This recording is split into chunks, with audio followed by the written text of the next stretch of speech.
In this video, we're going to take a look at using native Cinema 4D nodes when rendering with Octane for Cinema 4D and making them part of Octane shader networks. And for this video, I'm using the machinery 01.c4dc.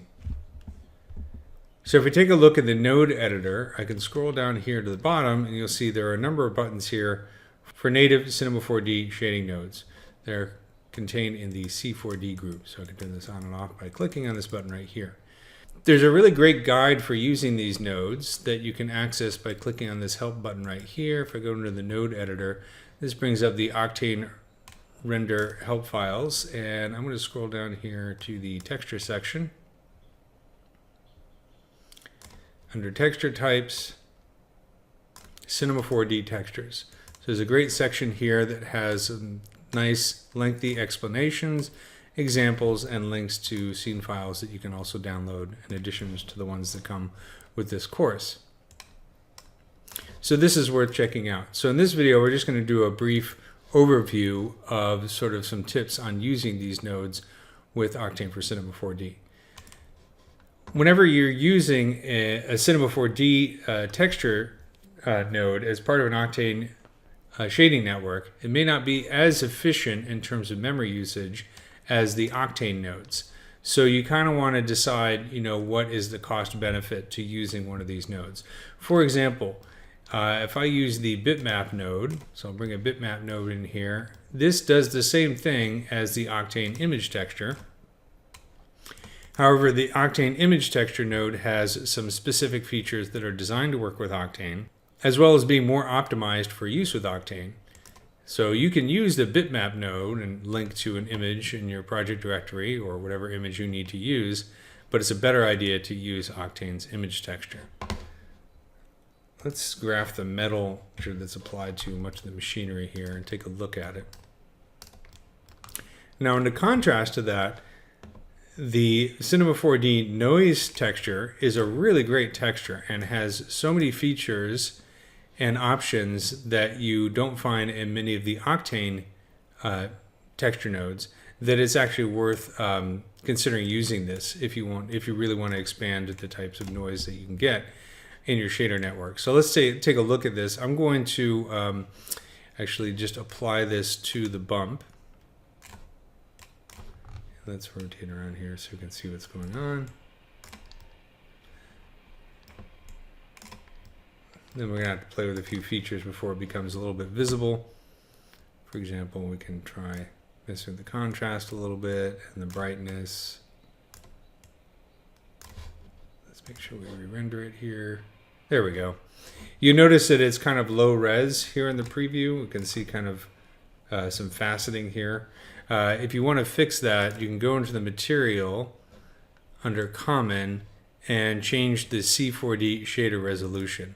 The default is fairly low res, but that means it also calculates fairly quickly. If you put this really high, it's going to slow down your machine quite a bit. So you might want to leave it at default while you're developing the look, or at a lower resolution, say 128 by 128, or let's say 256 by 256. That's pretty good. It's fast enough on this machine, while at the same time looking fairly high quality. So if we take a look at the noise, I'm going to click on the noise type here. You can see there's all these different types that you can choose from that you can use to develop all kinds of different looks. So it's really worth playing with this particular texture.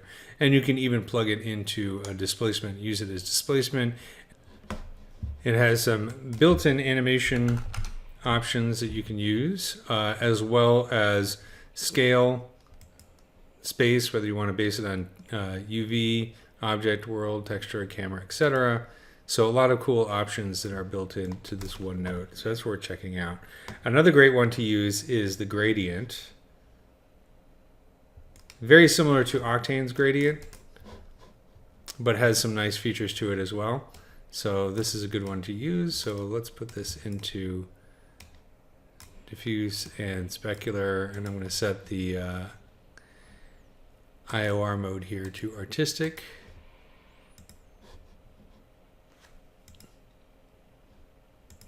Set this to radial, and then add some color to it.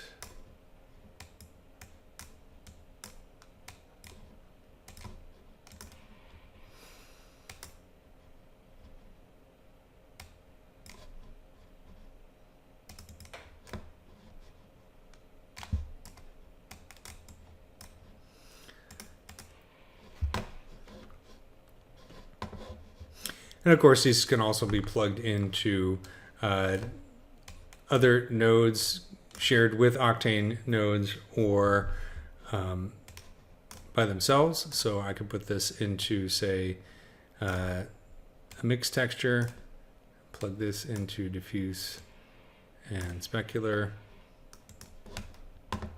and then play with the amount and create some interesting looks for our shaders. So I'd say of these nodes, the noise and the gradient are the most useful. Some of these, such as the multi-shader, color shader, require and vertex map require more in-depth understanding of Cinema 4D. And we have a little video in the course that talks about using the ref shader. But that gives you a nice kind of quick overview of using Cinema 4D nodes within Octane shading networks.